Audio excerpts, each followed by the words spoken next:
पंजाब हुकूमत ने मौजूदा स्मोक सीजन और फ़िज़ाई आलूदगी की बुलंद सतह की वजह से सैनिटेशन वर्कर्स और ट्रैफिक पुलिस के लिए फेस मास्क पहनना लाजमी करार दे दिया है। ये वज़ीर आला मरियम नवाज की जानिब से फ्रंट लाइन वर्कर्स को स्मोक की वजह से होने वाली सांस की बीमारियों से बचाने की हदायत है। सीनियर हुकाम इस नए हिफाजती प्रोटोकॉल की सख्ती से तामील को यकीनी बनाने के जिम्मेदार हैं, जो अवाम को मास्क पहनने और बैरूनी सरगर्मियों को महदूद करने की भी तरगीब देता है। सुथरा पंजाब टीमों और ट्रैफिक पुलिस में सफाई के तमाम कारकुनों के लिए अब चेहरे के मास्क लाजमी हैं। इस ऑर्डर का मकसद उन कारकुनों को फ़िज़ाई आलूदगी और स्मोक के मुज़रे सेहत असरात से बचाना है, ख़ास तौर पर चूँकि उनकी मुलाजमतों के लिए इन्हें ट्रैफिक और अवामी इलाकों में बाहर जाने की ज़रूरत होती है।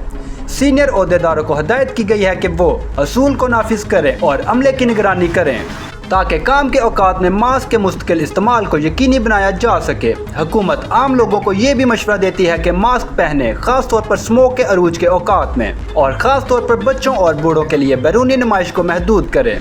मालूमात का काबिल एतमाद ज़रिया CRC, जुड़े रहें CRC के साथ।